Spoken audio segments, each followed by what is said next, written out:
Good friend of mine sent me an email the other day, said he was having some real trouble with his son who was chewing on electrical cords. And he was kind of worried about that, so he said he had to ground him. And the punishment that he was doling out there grounding him caused some outrage, some shock in his family, but he said currently he's conducting himself properly, so he felt like it was effective.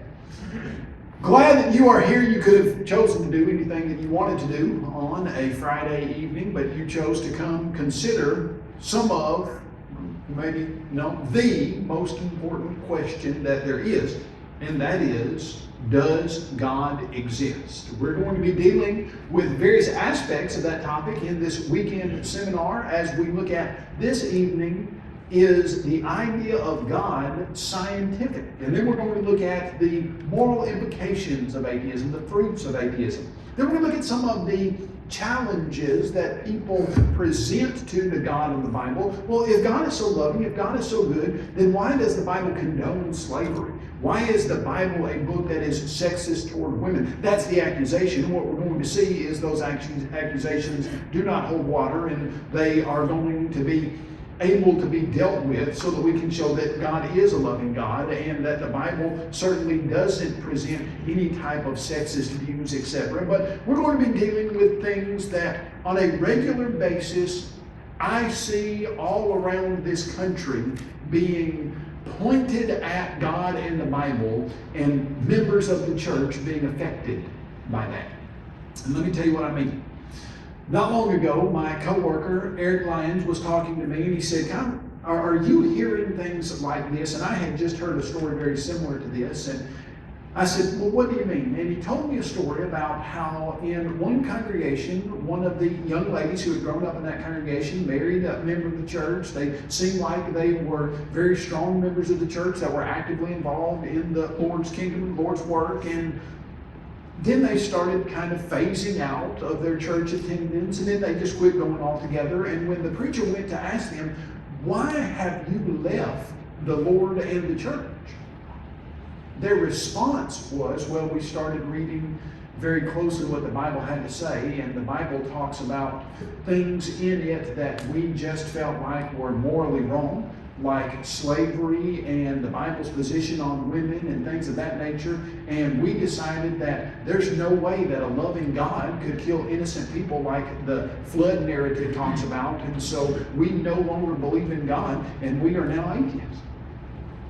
They had grown up in the Lord's church, had been actively involved in the Lord's work after being married and for years. And yet, something about what they ran into in this discussion was so problematic to them that it caused them to lose their faith.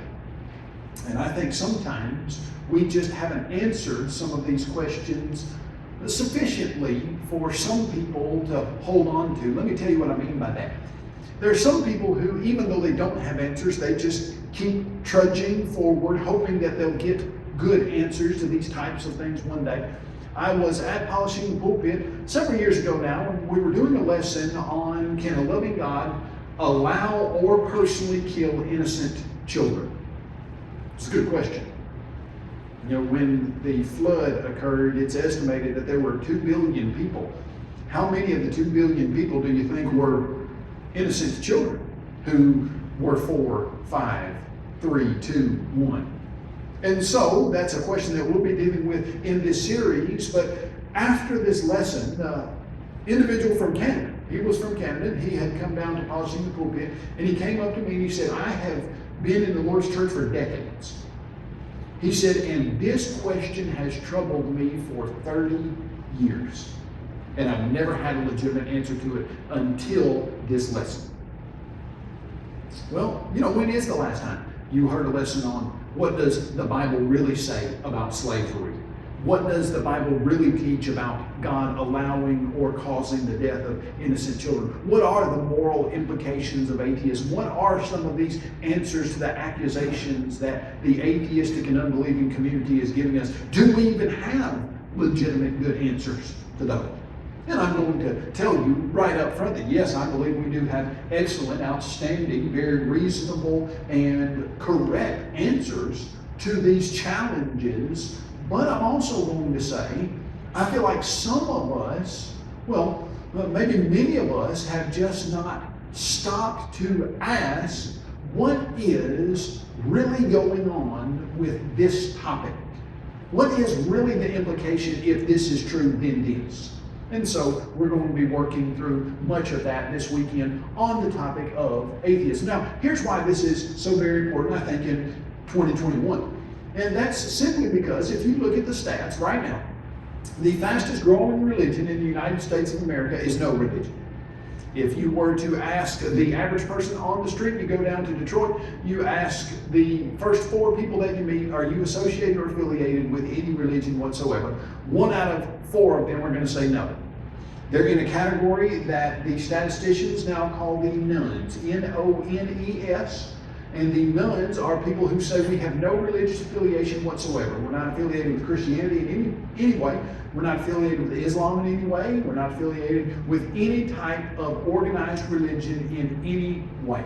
Now, some of them will say they have some type of spiritual belief or believe in some types of things, just nothing official that they connect themselves to. They don't go to any type of church service. They're not involved in any type of regular assembly with anybody else that believes in anything religious. They are nones.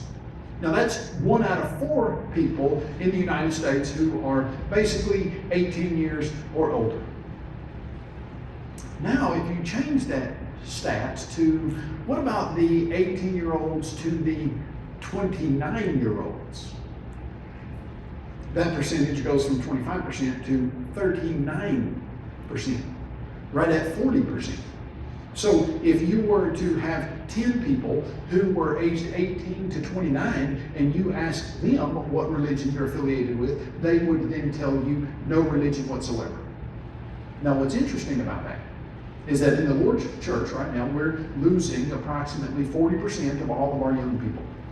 At large, any religious groups that call themselves Christians, if you were looking at any denominational group or the Catholic Church, etc., if they say we believe in Jesus Christ, the average percentage of young people that they are losing right now, 15-year-old, if you wait 10 years and ask, okay, you had 10 15-year-olds 10 years ago, how many of them now are actively involved in your services? They're losing 60% of all of their young people. And when we then ask, okay, so you're losing 60% of your young people, the Lord's church is losing 40% of our young people. Why? What's the reason for this? You know, as you then gather those people together who no longer are religious. If you ask 100 of them, let's say you had 100 people and they at one time were members of some type of church, most of them would call themselves Christians in the past, and you got 100 of them and you say, okay, you no longer are religious whatsoever. Why? They then say, well, just because we don't believe it anymore. Okay, so you don't believe it. Well, what do you mean by that? You don't believe it anymore. So then you ask, what do you mean you don't believe it? And the answers that we are getting is, well, I started learning about Darwinism and how the Bible is in contradiction to Darwinism, and modern science proves Darwinism to be true, and so I just don't believe the Bible anymore.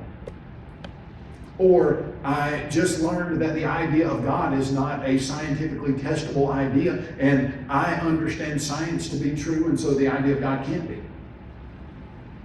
Or I just began to think the idea of God in the Bible was something like fairy tales like the Easter Bunny and Santa Claus, and I just quit believing. The number one reason we're being given why people are leaving churches across the country and the Lord's church is, hey, I just don't think there's evidence that proves what we've been saying is the case.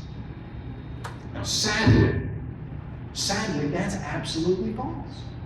There are loads and loads and mounds of any numbers of kinds of evidence that you can produce to prove that there is a God, that the Bible is God's Word, that Jesus is God's Son, and that Christianity is the only reasonable and rational conclusion to the evidence that's available. And yet sometimes we just haven't looked at it. Right now, in the United States of America, there are about 3% of all the adults who are asked say they are absolutely hard-nosed atheists. And what I mean by that is they say there is no God, and I know that, they say, and you should know that too, and many of them are very religious atheists. And what I mean by that is they are evangelistic atheists. I have debated several people who were hardcore atheists, one of them by the name of Dan Barker. He said, and he puts it in these words, that he had conducted atheistic evangelism all over the country. And his stated purpose, he said, if we could just convince one person, one young person, not to waste any of their time on religion, we've made the world a better place. Don't think that unbelief is sitting by and allowing the Christian faith to go unaccused and unattacked, because that's not happening. Unbelief is actively involved in trying to evangelize young people to the concept of there is no God. So that's 3% of the adult population. Another 4% of the adult population is agnostic. And what we mean by agnostic is we would say, okay, the agnostic says, I don't believe there's a God, and there's a really high probability in my mind that God doesn't exist, 98, 99%. I can't prove it beyond any doubt, but I'm almost positive there's not, so I'm going to live like there's not a God. In fact, not long ago, I think it was just a couple of years ago, over in London, the Unbelieving Society, they paid for some advertising on the buses that said, there's probably not a God, so go and live your life and have fun. That was the message that they had paid to put on the public transportation there in London. And so as you look at these things, 3% atheistic, 4% are agnostic, you're looking at, in the United States of America, 22 million people who do not believe in God. And that's very outspoken unbelief. That's not to mention the people who are listening to this type of teaching and are quietly changing their minds about God. This is people who just would absolutely say, oh yeah, I don't believe God at all. 22 million.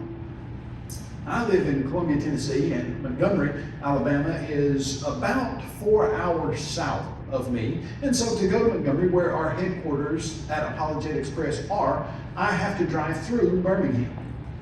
Now, if you've ever driven through Birmingham, you know that you need to time it right, or you're going to add about an hour, hour and a half to your trip, because if you decide you're going through Birmingham at, let's say, a Friday night at 5:30, that's going to be a mistake. And the reason it's going to be a mistake is because there will be all kinds of traffic that you will sit in for hours, and you will go 1 mile an hour, and then you'll speed up to the breakneck speed of 6 miles an hour, and then you will slow down to, and here's why that's the case, because there are approximately 1 million people in Birmingham, Alabama, and the surrounding areas of Bessemer and the areas just right outside of town, about 1 million. Now, what I've never figured out is how in the world there can be 1 million people in Birmingham, Alabama, and when you're driving through on a Friday night at 5 o'clock, there can be 2 million cars. It's like everybody owns 2 cars and they're all driving home, and I don't know how that works, but it seems to happen every Friday night. Now think about this. Birmingham, Alabama, 1 million people. It's one of the largest cities in, I think it is the largest city in Alabama. I think Huntsville's next. You take that city and you fill it full of adults, and every single one of them says, I don't believe in God. Then you take another city, the exact same size, you fill it with adults, and every single one of them says, I don't believe in God. You multiply Birmingham, Alabama by 22. And I'm not talking having any kids that aren't even answering the questions. I'm talking every single one of them being adults, and they say, I don't believe in God. Like I said, unbelief is the fastest growing religion in the nation. Now, I'm going to look at the idea of proving that God exists without using the Bible as evidence for God's existence. I think you can do that. And lots of times what we're told is that, God doesn't work in modern science because God is not a scientific idea. And when you ask the simple question, what do you mean God is not a scientific idea? They say, well, because you can't touch, see, taste, hear, or smell God. You can't do an experiment on God. And only things that you can do an experiment on are scientific. And so God doesn't fit with modern science. Now, the problem with this is that's a lie. That's not how real science is done, although many people have changed the definition of science in the last several decades. And let me tell you what I mean by that. Historically, the definition of science was simply this: a search for correct answers about why or how things happen in the... It's like right when I stand right there for some reason. I don't know what that is, but something about that spot. So we're going to be lopsided over here probably tonight. I'm going to stand right here. But here's what real science is. Real science is when you look for the answer. You look for the best explanation to the things that you see happening in the world. Now, people in the past understood that. Isaac Newton, who gave us an entirely different way to look at the world with Newtonian physics. Do you know Isaac Newton wrote more about the Bible than he ever wrote about science? And yet he is one of the most famous scientists ever to have lived, and he has more Bible commentary than he has scientific writings. Why is that? Well, because Isaac Newton simply said, I'm going to follow the evidence wherever it leads, and if the answer leads to the idea that there's a supernatural creator, then that's a scientific answer. As you look at people like George Washington Carver, who I think he made 160 different things with a peanut. And he invited several of his colleagues over one evening, and he served them a 7-course meal. Had a meat course and everything, and at the end of it he said, all you guys ate tonight was peanut? They couldn't believe it.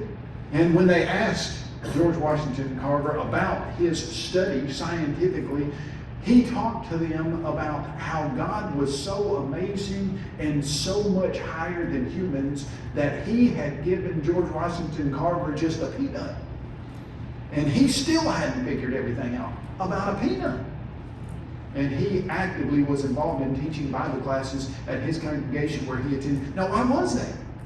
Because he approached science with just the simple idea of, I'm going to find the answer that best explains all of the information. I'm not going to limit my definition. What we've been told now in modern scientific circles is that, no, that's not the definition of science. The definition of science is when you give answers that are naturalistic or materialistic. That you can't call something science unless the answer is a naturalistic or a materialistic process. You can't use anything supernatural or not material. Now, we're going to see why that runs into a very serious problem scientifically. But let's think if you did approach stuff like that. You walk into somebody's backyard and you look down and there's an apple. I checked into the Hampton right there in Ypsilanti, and they had some green apples right there, and I love an apple. And so I got that green apple, I took a bite out of it, I thought, this is delicious. Loved to eat the whole thing, and was sitting there thinking, I love apples. Now imagine you walk into this person's backyard, you look down and there's an apple, and it has one bite out of it. And then you see all of these people with cameras and research stuff come up to you, and they say, hey, we want you to determine how the bite got out of that apple, how that particular piece of apple got removed from the apple. You said, okay, great. There's just one stipulation. You can't use a human being in your answer. Okay? Now, we've got an apple and we check the dental marks, and it looks just like human being teeth. And so we knock on the door, we get the guy's name who owns the house. We say, just doing some research here, do you mind if we see your dental records? And he says, oh, no problem. So it takes you a couple days to get to his dentist, and you get his dental records, and you match them perfectly to the pattern in the apple. So the man who owns the house has a perfect dental match to the bite. And then you were able to take a sample of some liquid that was on the apple, and the sample of the liquid that was on the apple, you were able to test it for DNA, and it matches the owner's DNA perfectly.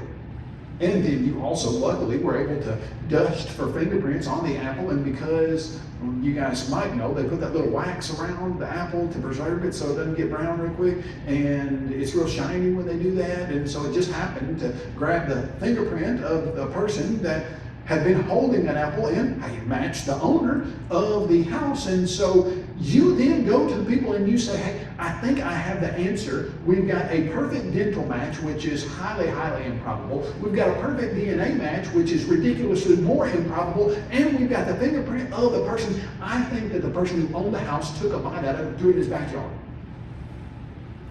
And they say, can't be the answer. You said, why not? They said, well, because the stipulation is you can't use a human being for the answer. Okay. So if you mark off the answer that makes the most sense, what then do you have to do? Now how are you going to respond to how the bite of that apple or that chunk of that apple got pulled out of the apple without saying it was a human? Now you're going to have to go to some type of theory or some type of idea that doesn't answer it as well, but fits the new definition of you can use anything you want as long as you don't use a human. Okay, so now you start saying, well, if that apple fell, it would hit some rocks, and those rocks might make a chunk out of the apple, or maybe lightning struck the apple, or maybe there was an animal with the perfect dental match to something that looked like a human, although we've never seen anything like that in this part of the country or really in the whole world. Maybe in that DNA, maybe it's not human DNA, although we have a perfect match. Maybe it was spliced from some accident. So you have to start thinking up some outlandish idea as to how the chunk got out of the apple, because you've defined out of the discussion humans. Now, what has happened in modern science is they've said, okay, you can give any answer you want as long as it's materialistic. If you start having to be forced to give a materialistic answer when a better answer is present, then your ideas get fairly ridiculous. And so if you're told, hey, God can't be scientific because you can't touch, see, taste, hear, or smell God. And so until you can give me an idea that you can touch, see, taste, hear, or smell, I'm not going to listen to you. You're not going to get published in any of our peer-reviewed journals. What you say is not going to count as science. Well, number one, that's ridiculous because that's not how anybody does science ever. What's the whole point of forensic science? You arrive on the scene, and guess who you're looking for? The criminal. He's not here. You don't see him. You can't touch, see, taste, hear, or smell the criminal. But are there some things on the scene that can give you very good information about a criminal that you don't see? Absolutely, positively. In fact, let's say we were doing something like, is that rain? Wow. You guys getting some storms up here? It's been raining all day. I saw that when I flew in. I thought, well, it wasn't raining where I was when I left this morning. You know how that goes sometimes. It's sunny, 75 degrees. Get up here, it's not sunny at 75. But work with me here. So let's say you're walking down the beach and you see some footprints on the sand. And a person says, hey, footprints on the sand. And you say, yeah, I believe that a human being made those. And they say, well, that can't be true. You don't touch, see, taste, or smell any human being here. You look down the beach, there's no human being where the prints went. Is it true that you can't know anything about who or what made the footprints just because you don't see them? No, let's see what you could know. You start looking at the footprints, and on each footprint there are 5 toes. How many toes did the being have that made these prints? 10. You don't see the being. You don't see their toes. Can you tell if the foot had an arch or was flat-footed? Sure you could. from the footprints. Can you tell approximately how tall the person was based on the footprint? Yes, you could. If you had the statistical information, you could see that if they were a certain distance from each other, then that would put the stride in the range of a certain height of a person. So if they were 28 inches apart, then that might put the stride, now don't quote me on this, I haven't really done the study, but might put the person's height at 5'9" or 10. If you had real good equipment, you could check the density of the sand and see how far down in the sand the footprint is, and then you could see how much pressure it would take to make that kind of deep footprint, and so you could know the approximate weight of the person. So here's what you can know. You've never seen the person, but you can know how many toes the person has. You can know if they're flat-footed or they have an arch. You can know if they are a certain height. If you have the right equipment, you can know about how much they weigh, but you've never seen the person. Now, why is that? Because nobody has ever done real science based on the idea that if the answer is not in front of you, that you can't touch, see, taste, or smell, then that can't be the answer. Nobody works like that. Now, if you don't want to recognize that God exists, you can make that definition. But that's not how things actually go in science. In fact, some of the people that are the most outspoken on this front who say, okay, God's not scientific, then if you ask them, okay, do you ever use what they call indirect observation or indirect inference? They say, yeah. Like if there's a star out there that we can see and periodically it wobbles to a certain degree, then they'll say, we can know why it's wobbling, the gravitational force from a star that we can't see, and we can tell you about how big that star is, even though we'll never see it because it's too far away, or it's too dark, or it doesn't put off any light, or it's some type of body out there that we won't be able to see, but we can know things about it because of the way it is causing something else to behave. Now, I said we were not going to use the Bible as evidence for the existence of God, and we're not. But we are going to repeat something that I just said that a biblical writer has said. In Romans chapter 1, verse 20, the Bible simply says this: for since the beginning of creation, His, in this reference is talking about God, His invisible attributes are clearly seen, being understood by the things which are made. Now here is what that writer is simply saying. You don't see God. You don't see His mind or intelligence. You don't see His feet or His arms. You've never physically seen God. Just like you have never physically seen the person that made the tracks on the beat. But God's invisible attributes, the things that you don't see about God, are clearly seen. Okay, the things that you don't see about the person walking down the beach, you didn't see that person's foot. But can you have a good visual idea, mental visual idea of what the person's foot looked like? Absolutely. So you mean to tell me there are some things that you can know about something, having never seen it, but you can know it just as if you did see it? Yes. The invisible attributes, things you don't see about God, are clearly seen by what? By the things which are made, even His eternal power and Godhead. Now there are two things that we're going to look at right there. His eternal power. In the beginning was matter. And matter begot the amoeba. And the amoeba begot the worm, and the worm begot the fish, and the fish begot the amphibian, and the amphibian begot the lower mammal, and the lower mammal begot the lemur, and the lemur begot the monkey, and the monkey begot the man who imagined God. This is the genealogy of man.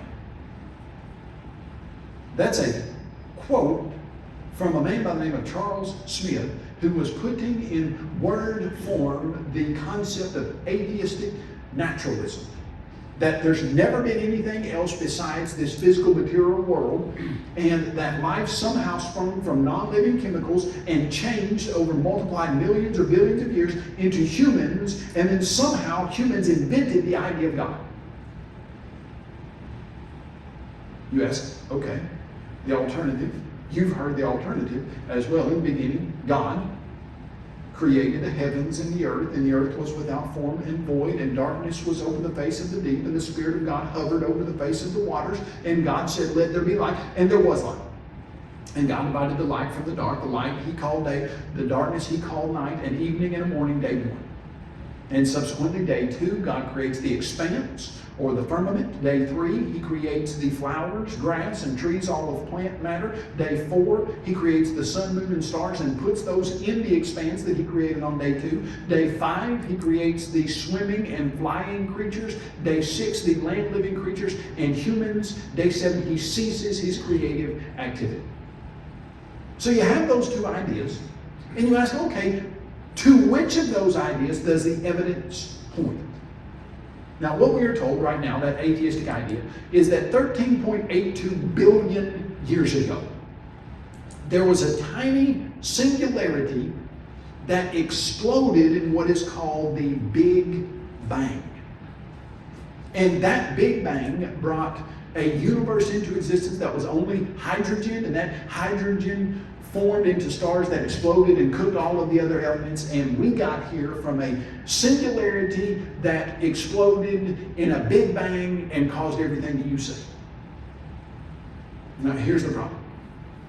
The problem is that is the most ascientific, non-scientific idea that has been presented to the public because of this singular thought.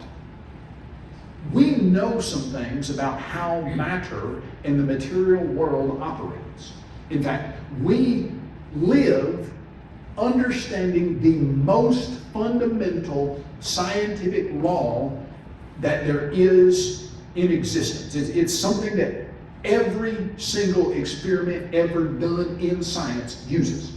Now, you've been experimenting on this all your life, but you haven't really cloaked it in scientific stuff.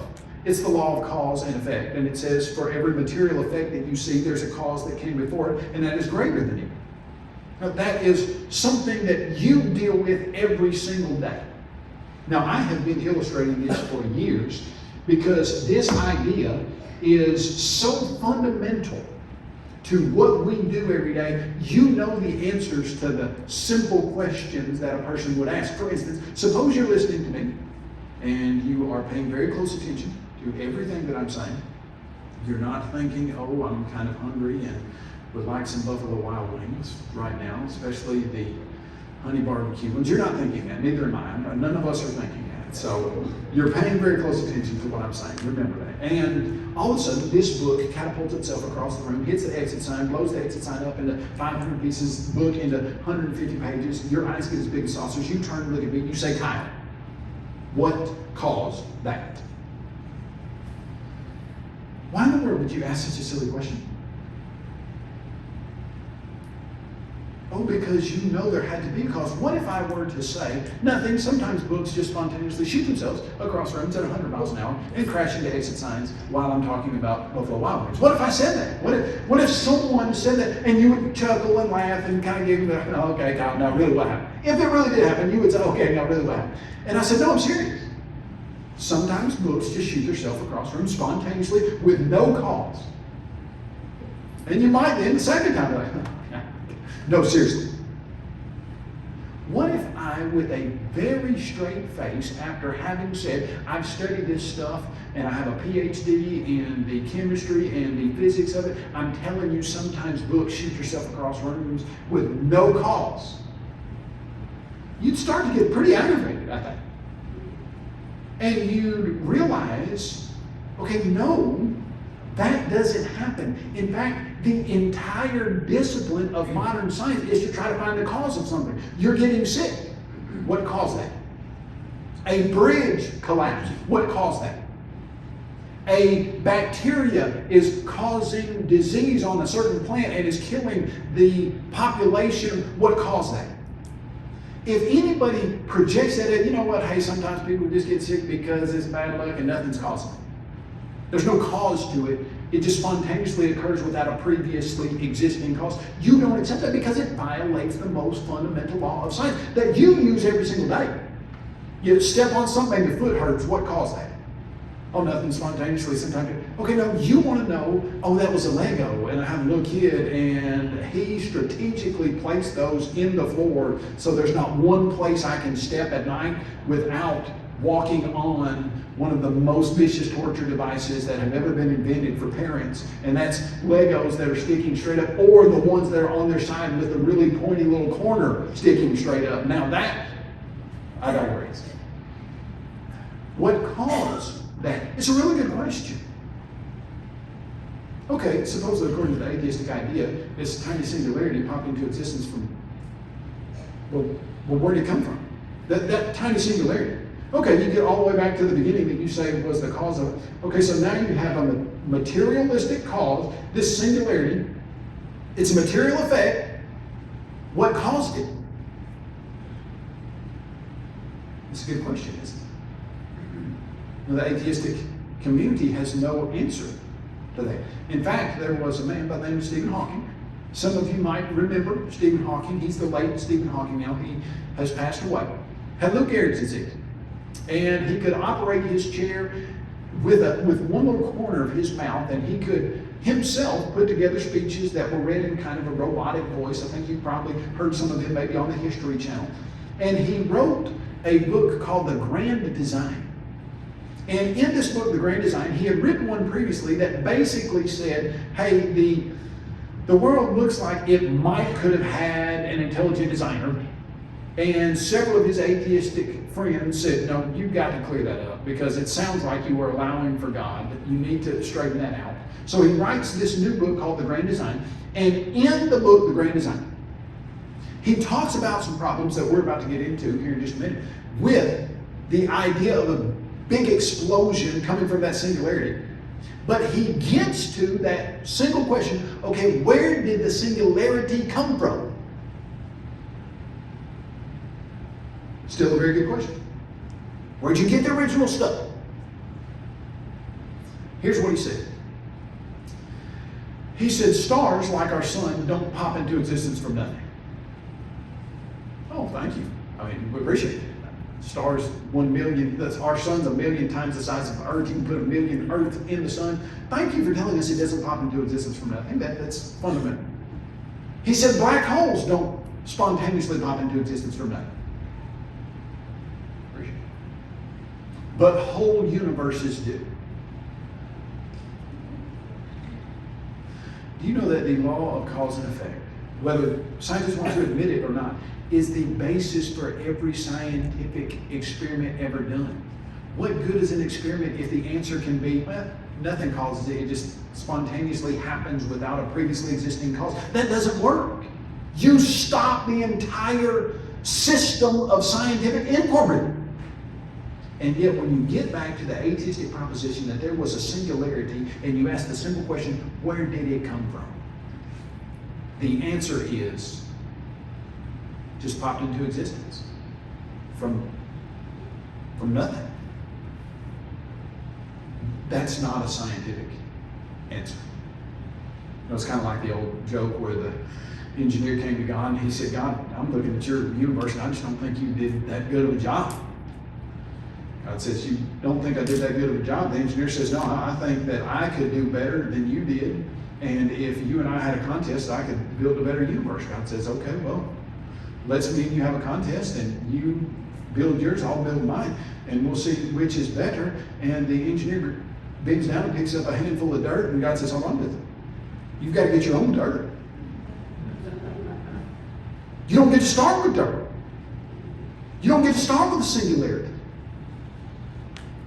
If there ever were a time when there was nothing, what would you have right now? I think it was Aristotle who said, nothing is what rocks dream about. Nothing. There cannot have been a time when there was nothing. You see, the first problem with the atheistic idea is that somehow that singularity popped into existence from, well, see, when you get down to it, what they want to say is, well, you know, that singularity did not behave like matter. It acted different. It didn't follow the laws of matter. It acted like more than matter. That singularity, well, we're going to say it was matter, because remember, the new scientific definition is it's got to be material. We're going to say it was material, but we're going to say it didn't follow the law of cause and effect, and it didn't have the same properties as everything else we've seen. We're going to say it didn't act like matter, even though it has to be matter. So you're going to say it's more than matter. It's like super matter. It's more than nature. It's like super nature. Oh yeah, because see, when you get back to it, you've got to say there's something that doesn't act like what we've got now. Yeah, at the beginning there had to be something, but it can't act like matter. It has to be super nature. It's got to be supernatural, which is what we've been saying for years. So when the atheistic community says, we got this brand new, amazing scientific idea, and that's that there was this little singularity that popped into existence from nothing, and it didn't act like anything material, although we're going to call it material. So you mean to tell me at the beginning, there was something that didn't act like matter? Yeah. Well, you know, of course, where we're going with this, because absolutely, we've always contended that there was something that didn't act like matter, a supernatural God. Now, when you then present the idea that there is a supernatural, eternal God that's always been there, which is what you have, something that's always been there and didn't act like matter, then we get the next question, which is a very good question. Well, how come the law of cause and effect doesn't apply to God? If you say that everything has to have a cause, well, what caused God? Well, hold on a second. We didn't say that everything has to have a cause. We said, as we study the material universe, we know what matter does. We've studied matter enough to know matter, any physical effect, has to have a cause that came before it that was greater than it. But you can't keep doing that all the way and all the way and all the way. There has to be something that didn't apply to. But it couldn't be material because we know what material does. So you had to have something super matter, supernatural, that doesn't act like matter, that's always been here. Okay, now let's go back to Romans now. There again, we're not using this as evidence for God. We're just stating it as the biblical writer stated. For since the beginning of creation, his invisible attributes are clearly seen, being understood by the things that are made, even his eternal power in Godhead. So as you look at this idea of the law of cause and effect, you realize it points to something that's eternal, and matter can't be it. Now, what happens when you change the definition of science to say we want the best explanation, and it gets changed to we want an explanation that's material? You then get this idea. Okay, there's something at the beginning that didn't act like everything else, but we're going to call it material, but say it acted different. Because we can't say it's not material because we've defined that out of the discussion. Now let's look at the next aspect of this explosion idea.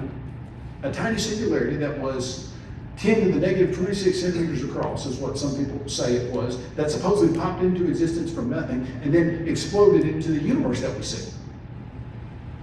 Now the second aspect of the law of cause and effect was that the cause has to be greater than the effect.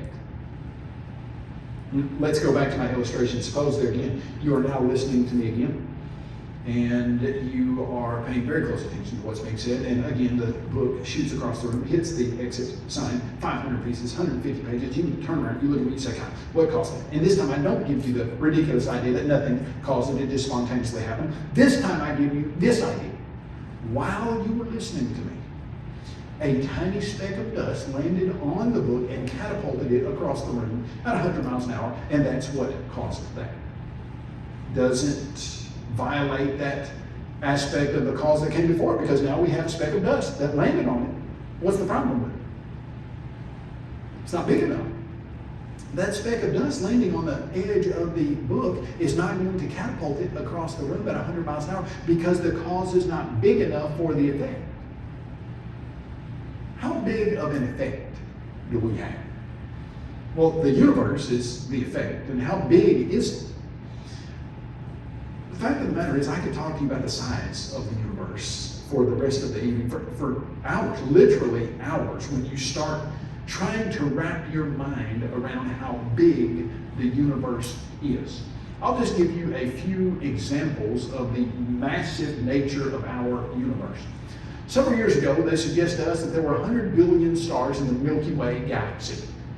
Now, I love the Milky Way galaxy, partly because that's where I live, and partly because it's named after a candy bar. And the rest of the galaxies have wacko names like the Andromeda Galaxy or GX302, but we have the Candy Bar Galaxy, and that's exciting to me because as you start thinking about it, you can always remember, where do you live? We live in the Milky Way Galaxy.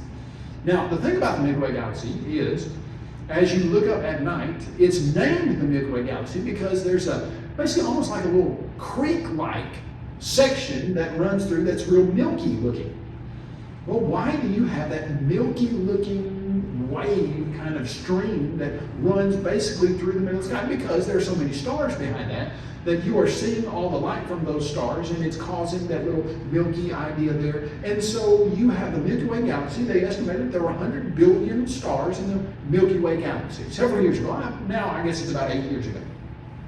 100 billion, I mean, what kind of number is that? We don't use those, certainly not in my bank account at home, and I'm sure that you don't use those on a regular basis. What's 100 billion even mean? Suppose you got up in the morning and you decided you want to count to 10,000. 1, 2, 3, 4, 5, 6, 7, 8, 9, 10, 11, 12, 13, as fast as you could, 10,000. Now, why in the world you'd want to get up in the morning and count to 10,000, I don't know. But I have heard tell that some people do. Years ago, my son, who is now 18, I think he was probably about 4 at the time that he did this. He would get up earlier than my wife and I on Saturdays and watch cartoons, do whatever it was he was doing. One Saturday, he got up and he said, "Dad, I got up today and today I counted." I said, "Oh, you did? You counted?" So what did you count? He said, "Nothing, just counted." I said, "Okay, what'd you count to?" He said, "I counted to 3,000. You ever got up on a Saturday morning, light streaming through the blinds, and you think, "Oh, what a day to count." You just start right there and count to 10. I have now, as I have traveled around the country for the last 22 years and talked to audiences, I have had other smaller children come to me and say, "I do that sometimes too." So if you are a counter, more power to you. I mean, if you want to count to 48,000, I don't know how high you've ever personally counted, but let's say you counted to 10,000. You know, it gets real boring at about 1,000 to me, 1,001, 1,002. You get into 10,000. You then get into, well, count to 10,000 every single day for a year. And then 2, and then 3, and then 4. Do you know if you counted to 10,000 every single day, if you wanted to count to the number 100 billion, it would take you over 27,000 years to count to 100 billion. And every one of those numbers represents a star. 1, 2, 3, 4, 5, 6, 7, 9, 10, 11, 12. That all represent stars. Our sun is a star. On average, it's not that big. It's a middle-sized star. You can put 1 billion Earths inside of the sun. So you multiply our planet Earth by 1,000,000. You can put all of those inside the sun, and it's a middle-sized star. There are some stars out there that are 1,400 times bigger than the sun. So you can put 1,400, 1,400 suns inside some of those big stars. So that means you can put 1.4 billion Earths inside some of those bigger stars. Now, if you get in an airplane and you go up about 30,000 feet and you look down to where you can't even see a building, and when you get closer and closer, 15,000, 10,000, 8,000, 5,000, you start to see little cars that look like ants. You realize that this planet Earth is humongous. And you can put 1,000,000 of them inside the sun and 1,400 suns inside of some of the bigger stars. And there are 100 billion of those out there in the Milky. Oh, okay. Let me pause. And remember I said about 8 years ago, they said there are about 100 billion stars in the Milky Way.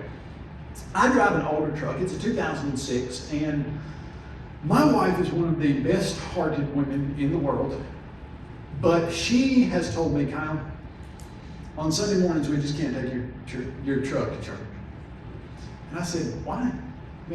She said, "Well, when I'm dressed up in my dress clothes and I sit down in it, my clothes get dirty. You don't clean your car out." Now, here's always been my philosophy for vehicle maintenance, and I'm talking just inside cleaning. I've always gotten all the trash basically out of my truck.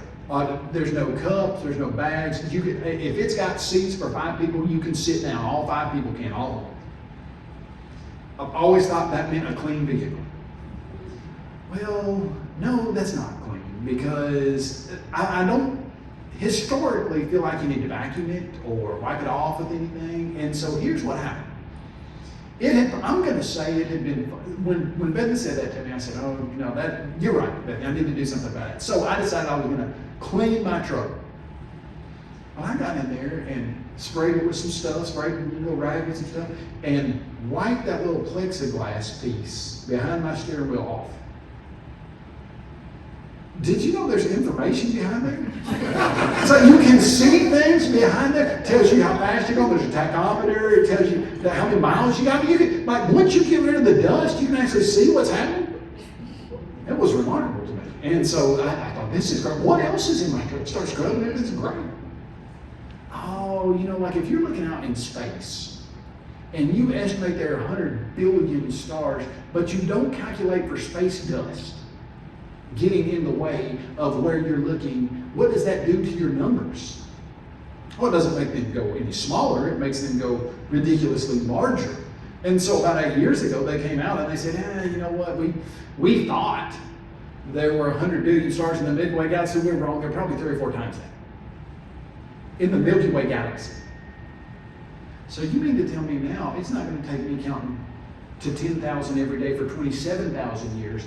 It's going to make me count 10,000 every day for 27,000 years, plus 27, plus 27, plus 27,000 years. And that's to count the stars in the Milky Way galaxy. Now, how many galaxies are there? Oh, right now they tell us there's 100 billion. Okay, so now forget all that we said about counting 10,000, every one of them counting as a star. Now count 10,000 for 27,000 years, and you're counting galaxies, some of which have 400 billion stars in them, some of which are 1.4 billion times the size of planet Earth. And all that came from where, according to the atheistic Big Bang idea? Well, it came from a singularity that doesn't act like matter, that popped into existence out of nothing and then exploded, and it was 10 to the negative 26 centimeters across when it did, and it brought in a universe that's 100 billion galaxies big. That doesn't make any scientific sense whatsoever. And I believe, with all due respect, that that's exactly why the Bible says in Psalm 14:1, the fool has said in his heart, there is no God. Because you do not believe in unbelief, in atheism, because of the evidence. You only come up with an idea like that if you define science as saying we have to have answers that are materialistic. What do you mean you have to have answers that are materialistic? I've got an idea, a concept, an answer that explains everything we're seeing. A supernatural, eternal creator that is all-powerful would give you yeah, but we can't do that because that's not a materialistic idea. Yeah, well, a materialistic idea doesn't work here. Well, you got to come up with some materialistic idea because we're saying that supernatural doesn't count. When you toss God out of the discussion from the start, what kind of ideas do you then get? Tiny stuff popping into existence from nothing and blowing up into a universe that is 100 billion galaxies huge. And we could continue about if you could travel the speed of light and try to go across the universe, it would take you 96 billion years going the speed of light to get across the universe from one side to the other. And that's 186,000 miles per second. You've got to have something that's big enough for the effect that we see of our materialistic universe.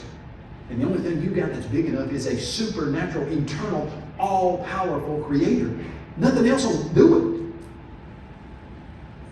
And they're again not using this as evidence for the existence of God, but I think that's exactly why the psalmist wrote in 1000 BC, the heavens declare the glory of God, and the firmament shows his handiwork. Day unto day utters speech, night unto night utters knowledge. There is no language where their voice is not heard. You know what he simply means by that? If you're in Florida and you look up at a night sky and you see those stars, you're on Fort Morgan Beach in Gulf Shores and you see all of those stars, or you're in Alaska and you look up and you see all of those stars, or you're in Japan and you look up and you see all of those stars, you know something is going on that's not material.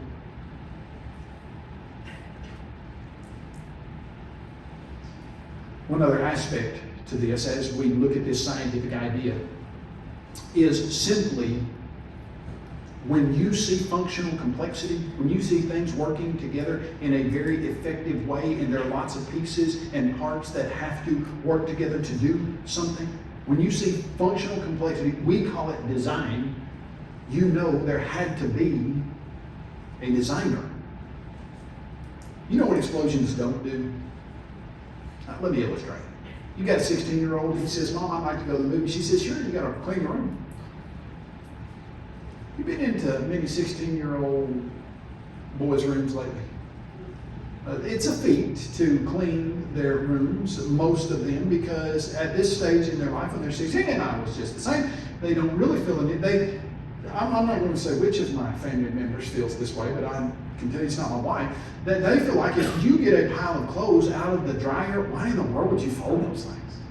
Why don't you just dump them in the middle, center of the floor, and pick them out as you need them? That seems to be the most effective process, and so do that. Just dump them in there. Oh, I need a shirt back.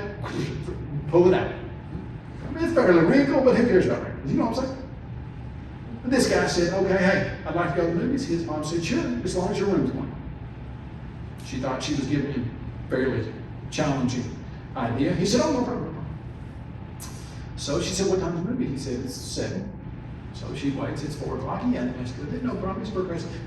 5 o'clock. He hadn't messed with it. 6 o'clock rolls around. He hadn't touched his room. Still a wreck. She says, you still going to the movies? He said, yeah. I thought we had a deal. I clean my room. I get to go. She said, oh, that was the deal, but it's 6 o'clock. You said the movie starts at 7 and you haven't touched your room, and I know how long it takes to clean that thing. He said, Mom, I got it, no problem.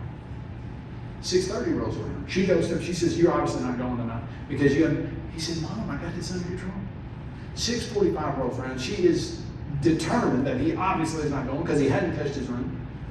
He marches up the steps to his room. She thinks, it's too late now. No way you can clean that thing in 15 minutes. He walks into his room, piles everything in the middle of it. All of the stuff, every bit of it, piles it all in there, pulls a stick of dynamite out of his back pocket, shoves it under their lights and walks out. Mom comes frantically, charging up the steps, what's left of, you would think, his room, but no, the door's still on there. She opens the door, she looks in, and what does she see? Perfect order.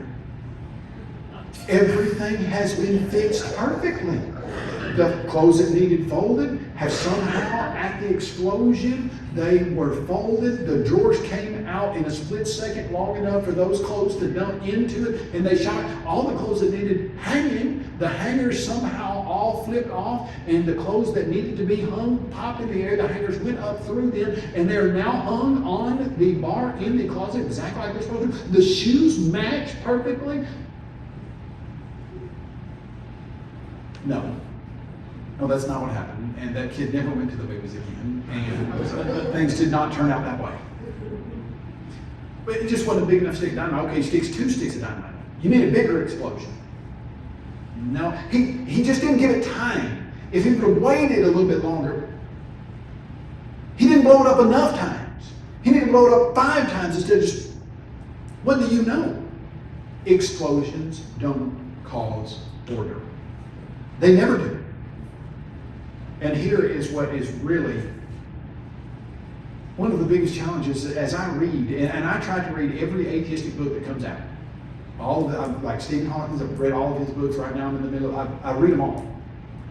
And one of the biggest problems they've got, and here's what they say, it looks like this universe that we live in, the one where we live, is perfectly designed for people to live on planet Earth. That's what it looks like. Now, we know that's not true, But they have basically said there is a Goldilocks zone, and our universe and planet are in the Goldilocks area. Goldilocks, you remember Goldilocks? Everything was just right for her. They said somehow we don't understand it, but this huge explosion caused a universe where we live to be exactly right, to function at a level that we as humans could never have even programmed it to do. I'll give you just an example. They said stuff is so fine-tuned. The knobs of the universe are so perfectly turned that we've got two forces, the electromagnetic force and the gravitational force, that if you adjusted them by the tiniest fraction, the universe that we now live in could not exist.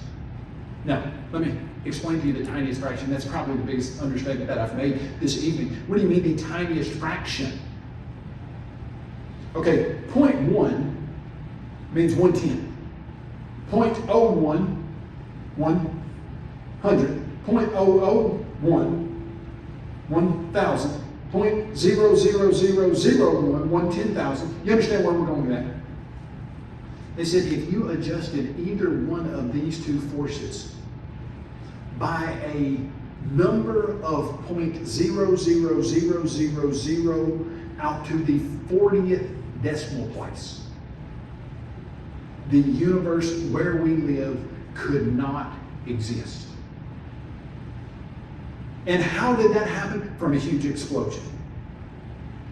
Folks, it is literally, now listen to me, literally more improbable, that 40th decimal place, more improbable, I mean, exponentially more improbable than sticking a stick of dynamite under a 16-year-old's clothes and then being folded and put in the right spot. Now we know that doesn't happen. And that would be about 0.00000. That would be down here at about 0.12 decimal places. You're talking out to 40. Now how does that happen? Okay, here's what you need. You need something that doesn't act like matter, that's always been around, that is all powerful and is smart enough to put it all together. You don't need a tiny ball of stuff that popped into existence from nothing, violating the most fundamental law of science that we've got, that is non-intelligent, that wasn't always here, that was super little, and exploded. Now, one of these two ideas does make legitimate good sense, and one of them simply does not. And I would like to suggest to you that in the beginning, God is the most powerful, most correct, most scientifically accurate statement when you're dealing with real science, meaning finding the actual answers, not ones that you've defined to be a certain way. In the beginning, God is the most accurate statement that has ever been uttered. Sure appreciate your kind time and attention. You have listened so kindly to the information that I am presenting this evening, and I greatly appreciate it. Wanted to tell you just a little bit as we're going to take a break here in about a minute or so, and then we'll come back for our next lesson. On the back, you'll see a table full of materials. I work at a place called Apologetics Press, and we have been producing materials now for over 40 years. I've been there about 22 years. We produce material on basically every level, from 2-year-old all the way up to PhD advanced type level. We are a nonprofit organization, and it means two things. Number one, most every bit of that material we have out there is free on our website, if you like digital stuff. Most all those books you can download for free. All of the videos that we have ever done, you can download for free on our site. We want the information to get out, and we don't want money to have anything whatsoever to do with it. Number two, however, some people still like books. If you're like me, I like to have a book in my hand, I like to read it. And because of that, we produce all of our stuff, a lot of it, in book form as well. And so we have books out there that are for sale. Now, when I say for sale, that's real loose. And here's what I mean. I've got some prices on there, and if you want to pay the $10 for this book, good, pay it. If you are an unbeliever and you say, I'm not giving this Christian organization one dime, but I'd like to know what's in it, okay, take the book for free. No problem. If you have $5, but you want 5 of the books, take them. There is we want nothing monetarily to get in the way of you getting information that we feel like will get you closer to your Creator. And so if at any point you want anything back there and you want to pay for it, fine. You don't want to pay for it, fine. You want to take 5 of them and give them to your grandkids and it's priced at $15, but you've only got $20, okay, but $20, take all 5 of them and give them to your grandkids. We don't care. We want the information to get out there. Because, and I don't have time to tell you all the places and times we've seen this information literally save the faith and I won't say save the soul because Jesus Christ is the one that saves that, but get a person reconnected to their Lord. I can't tell you. I mean, I stand before audiences when I talk about AP and for an hour tell them story after story after story of things that I have heard of people needing this information, getting it, and their life being changed. So, that caveat. Now, I wanted to just explain 3 resources that deal with what we talk about in this section. There's a book right now, it's called Defending God, His Existence and Creation. It was designed with lads to leaders. They got with us and we basically said, hey, do you have an event at all that deals with Christian evidences? And they said, no, we don't have any events like that. And so we put this together to be twofold. It's perfect use for a class period. If somebody wanted to do a 13-week class for teens, and there are about 40 videos in the book. And when you get to a page that's talking about, let's say it's talking about design, we'll have a little video plug there. You hit a QR code and it takes you to the design of the hummingbird. And it's a 2-minute video on the amazing design of the hummingbird. Or a 2-minute video on the amazing design of a woodpecker or something like that. And so there are about 40 different videos that as the young people are reading through it, they can go and watch those videos, and they're all short videos of about 6 minutes, 5 minutes. A lot of them are 2, 3, 4 minutes. Had real good responses to them. This is the book that gives you the classical arguments for the existence of God. It's called Does God Exist? In an adult form, basically, just if you like to read material. This is not super scholarly, but it's well researched, and you would have the various different, what's the word I'm looking for there, with your bibliography, the resources and stuff that documents the stuff in the book. This one is what we're dealing with this whole weekend. I debated a man by the name of Dan Barker back in 2009. He's the co-president of Freedom from Religion Foundation in Madison, Wisconsin. It's the largest group of unbelievers in the nation, technically, signed up, paying members. In the front of this book is the transcript of our 2009 debate, the word-for-word transcript. So you can read the debate. The debate's online, you can watch it for free. But through the rest of the book, we go through and answer all of the things that he brings up in the debate that needs a more extensive answer than the 2 hours that we had. And he is a very good representative of modern atheism. And so what he says in those 2 hours represents many of the arguments that are used against God in the Bible today. And so this book is a good way to say, okay, here's what it would look like coming from an unbeliever, and then here's how you can answer those things. So that's what this particular book is. It's the debate and then the answer and the response to all of the things he brought up in that debate. So those are those 3. If you have any other questions about any of the resources, let me know. We're going to take a quick break for about, let's say 5 to 6, 8 minutes. So we'll come back in here at about 7:15, 7:18, if you need to use the restroom or anything like that. And then we'll look at the idea of, okay, what is the logical implication involved? If there is no God, then what does that mean for us behaviorally? How would it cause a person, if they were living like that, to think and act? And so we'll go into that. So you're dismissed now for about 5 to 8 minutes.